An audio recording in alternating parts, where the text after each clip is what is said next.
Hi there, it's Tricia. I'm arriving here on your screen in a slightly new format today. I received some inspiration to create some new content to move away from sharing astrology in the way that I have been and talking more about my own experiences, my own work, the way that I work with people, and the way that I have evolved over my adult years as a psychologist, as an intuitive counselor, a channel, a spiritual person, someone who has always known she's very, very sensitive to sensory stimuli, to sound, to smells, to visual stimulation, to social activity, to emotional content. And at the age of 52, I finally adopted the autistic identity. And while I didn't have a formal assessment and diagnosis, it was my return to psychology that allowed me to become more knowledgeable about what it is to be autistic. And with going back and looking at my childhood and all the sensory sensitivities I had, all the emotional sensitivity, all the clinginess, shyness, resistance to change, new experiences, I gathered enough knowledge and confirmation that I could indeed identify as an autistic woman. So what that's meant for me is even more support for myself with what I need, tailoring a lifestyle that really suits me as a sensitive person. And I'm going to use the word sensitive mainly to describe myself. It feels more accessible. A lot of you watching won't necessarily identify with yourself being autistic or even me being autistic, and that's okay. We're still in a new era of neurodivergent understanding, and the neurodivergent culture and community is expanding and growing and evolving, and we're getting better at knowing why we belong if we feel we do, and getting a lot more comfortable with managing that internalized ableism that stops us from understanding that it's okay to identify with a neurodivergent brain, whether it be autistic, ADHD, or one of the other many labels that sit under the neurodivergent umbrella. So I'm coming to you today as one of my special interest topics is astrology on the Gemini new moon. And it's an ideal day to start something new with how we communicate, because Gemini energy is ruled by the planet Mercury, and Mercury is all about communication and movement and being adaptable and being quick and being witty and humorous. And it's all about how we think as well. How we think and learn is very connected to Mercury energy. As a Virgo sun, I have Mercury as an important planet in my chart, plus Mercury lives in Virgo in my birth chart. So I identify a lot with Gemini people, and we have lots in common because we share that lineage in astrology of having Mercury as an important planet for our signs.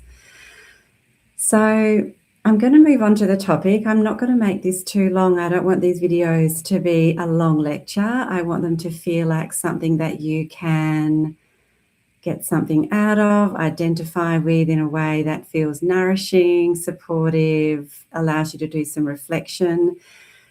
There may be opportunities for us to drop into a little meditation together in this series. There may be channeled messages coming through. In fact, I know there's channeled messages coming through.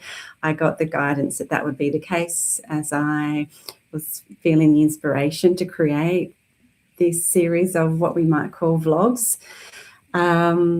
It's really just a talk where I get to conceptualize, share my concepts, share my formulations of how I view how we function in the world as sensitive humans, and some of the struggles that we have, both as young adults and even as mature adults, that I would love to be able to help you have a better life. I'd love to be able to share some of what I've learned in my 55 years on the planet to contribute to the way that you experience your world, and particularly in this particular video, your relationships.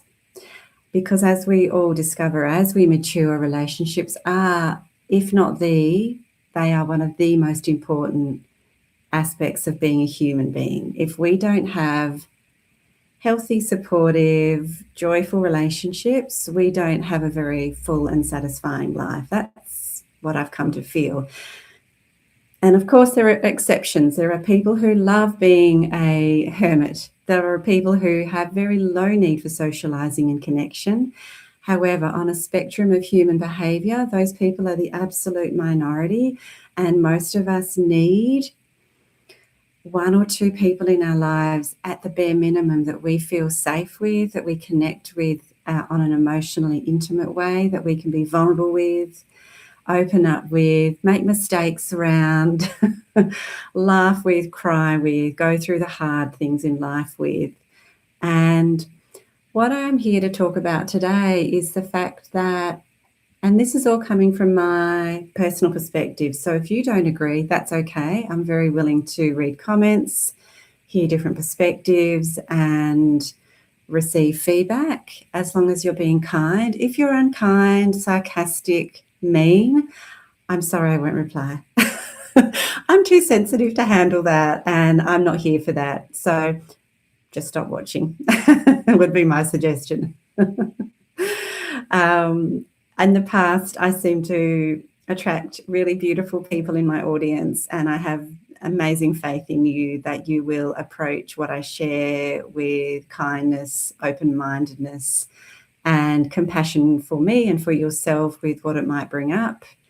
And yeah, if you have genuine questions and you want genuine support in what I've shared, please feel free to pop a comment down below and I'll do my best to respond. All right. So the whole theme of this talk is why intimacy can be hard for people who are highly sensitive, autistic, highly empathic, all of the above, or some of the above.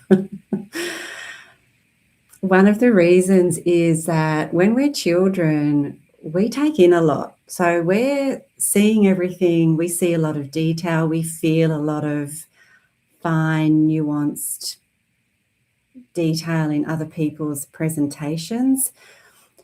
Contrary to popular opinion, a lot of autistic people have a highly developed sense of empathy, and I'm one of those people where what I'm seeing in front of me in another person, I'm feeling, whether it be happiness, sadness, anger, depression, anxiety. I pick up on elements of what people feel, and I'm doing that energetically. I'm doing it with my brain and nervous system. I'm doing it with my spiritual awareness. So just getting another thing out of the way for the coming content that I'm going to share, I believe that the majority of us who have spiritual gifts, whether they be clairvoyance, mediumship, being energy healers, being channels, all of the other things that might come under that category of having spiritual gifts, we have different brains. That's what I feel. I feel that a lot of us do come under the neurodivergent umbrella, and if you don't identify with that, that's okay. That's just my opinion. But so many spiritually gifted women in social media world, that when a lot of the women that I follow are one by one identifying as autistic or ADHD or ADHD, and ADHD is a combination of autism and ADHD. So it's beautiful because it's bringing in, I guess, a modern take, what we could call, it's a pretty modern idea that autism even exists in the world. It's only been around for since the early 1900s as a description, so it's not that old. So yeah, we take everything in. We experience relationships as these very potentially fragile, concerning, very stimulating, and sometimes overstimulating and overwhelming aspects of life. So what that can do to a small child who's really sensitive is they can become very concerned with managing inputs mentally and emotionally, and even physically sometimes. So just give my example. I feel that when I was a child, I took a lot of additional responsibility for other people's feelings. It wasn't their fault that I did, I just did. Because what was happening was I came up with some mental theories around the idea that if I could control my environment better, that I could not feel as much intensity in the relationships I was having with, obviously, primarily my parents, because I was a firstborn child, and then when my brother came along, my baby brother. The tricky thing is, for a toddler and then a growing child, we literally can't control our environment no matter how hard we try. But when we're highly sensitive, we create these theories of the mind that tell us if we could, we would feel better. And so we try really hard to do it. So what that can look like to the people outside of us is a lot of smiling, a lot of shutting down and pretending we're fine when we're not, a lot of containing of our emotions until we get 100% overwhelmed and we have a meltdown. A lot of nodding and going mute in public situations because we're just too overstimulated to speak. But we're trying to be no trouble. That's what we're trying to do. We're really just trying to be amenable, agreeable, as adaptable as we can, even though that's actually really hard for us. And being a small target, that's the wording that's dropping in for me now, being a really small target for other people's disapproval, other people's anger, disappointment, frustration, whatever those negative emotions might be. We don't want to experience those because that is only going to give us even more reason to feel upset, disconnected, scared, unsafe, and that we can't exist freely in the world as ourselves. So just take a breath. If any of this is ringing true, it's okay. We can get through it, and we do get through it. Most of us create really helpful coping mechanisms that we can call masking, we can call having facades, having good coping skills. And to some degree, they really support us. My coping skills and my masking were incredibly supportive for me. I went off to school as a very shy, quiet child, very scared of going to school, very having a lot of separation anxiety and being really nervous. But I adapted and I adjusted over time, and I learned that if I was a really good, quiet girl and if I did my work and if I wasn't too talkative, that came later when I was older, that I could slide under the radar, not be noticed too much, and also be smiley and sweet, then I could not only meet the teacher's needs of being a good girl, I could also make friends by being smiley and sweet. And so that was my strategy from a very young age. And it got me some friends. I managed to travel through primary school with really nice friends. Because I'm pretty discerning, I didn't end up with what some people do, which is being bullied in primary school. I did get bullied in year 9 as a 14-year-old for slightly different reasons, but I didn't suffer bullying, in which have deep care and compassion for you if you did. And it is a really common experience of highly sensitive people to be targeted because we can look vulnerable and scared and nervous, and then some children will target kids that come across as weak. So, yeah, I was very, very fortunate that I was discerning and confident enough that I gravitated towards the kids that were similar to me, most probably, the kids that were a little bit quieter. I was a very physically active child, so I mixed in with running around playgrounds and climbing things and swinging off things, so that helped as well.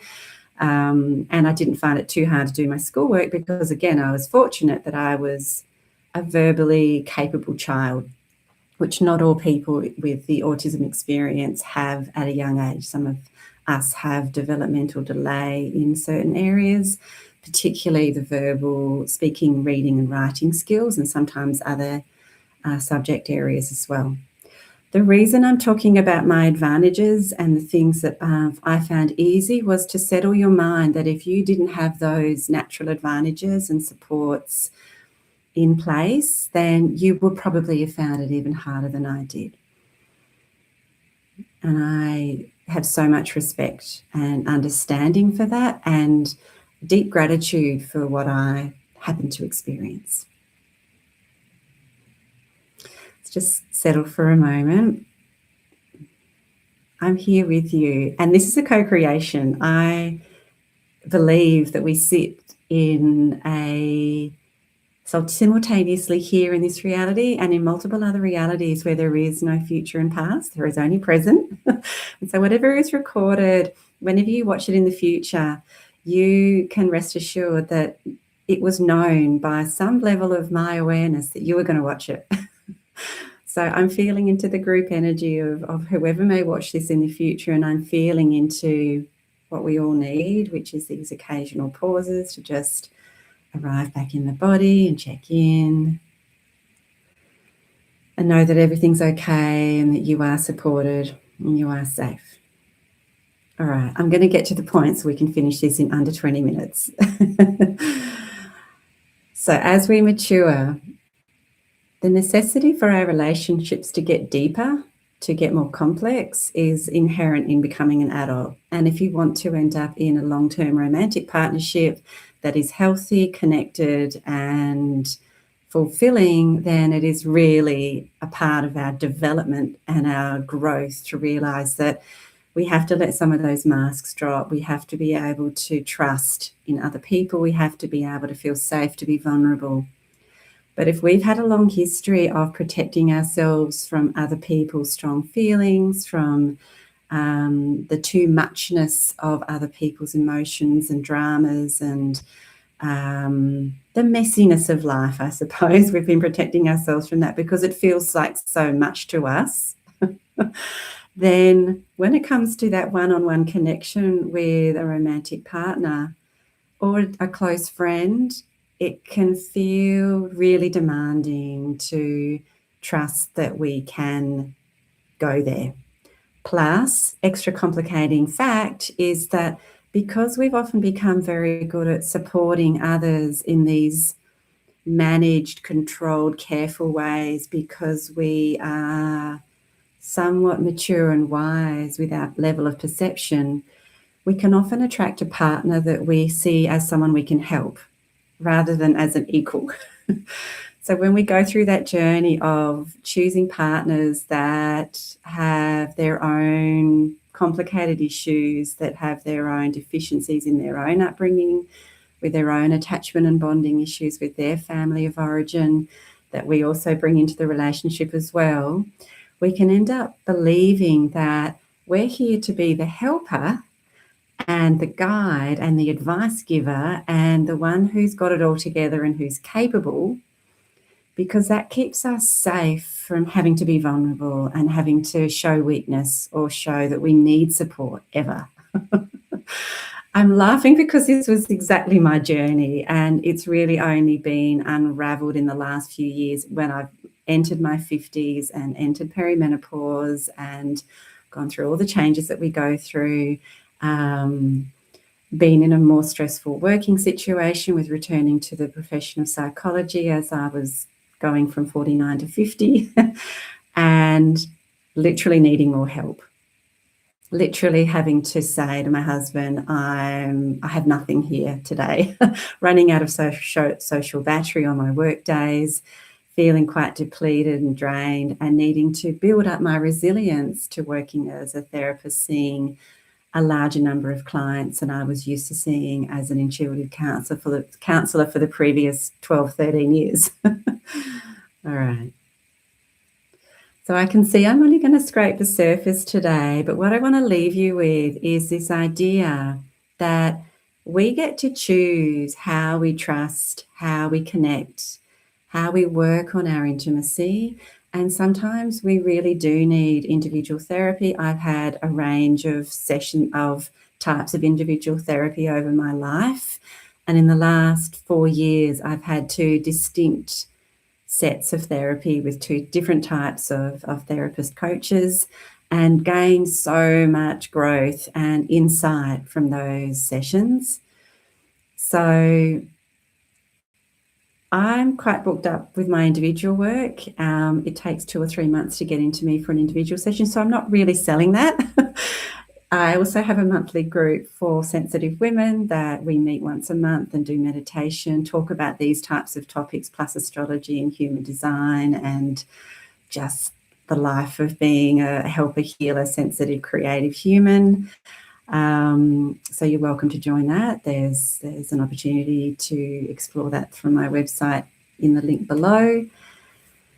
So, but what I want to leave you with today is that while we keep ourselves safe from feeling vulnerable in our close relationships, we push those relationships up against a wall, and we end up reaching a decision point where it's either grow into ourselves and develop into trusting that relationship, or it becomes a really viable option to leave the relationship because it's not going to meet our needs. We get to make a choice about that. It's actually not up to our partner always. And a lot of our finger pointing, a lot of our blaming of the other person is projection in most cases. I'm here to tell you that from a personal perspective.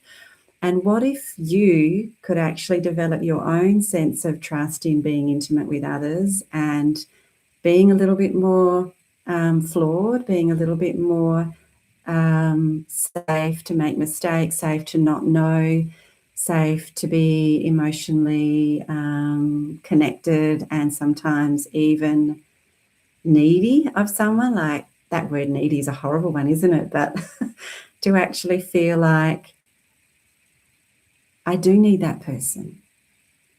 That's actually a gift to them, and it's a gift to you because it gives you true connection, true intimacy, and not this life of avoiding taking that deeper type of step in order to believe that you're keeping yourself safe.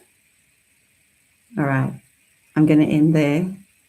Thank you so much for watching if you made it to the end. Please leave a comment if you enjoyed this and you want more. Please leave questions or give me ideas about what else to talk about. If there's anything through there that I touched on that you want more of, let me know. Thanks so much for being here. I enjoy sharing with people like you, and let's see what's coming in this lovely Empath Life series. Catch you next time.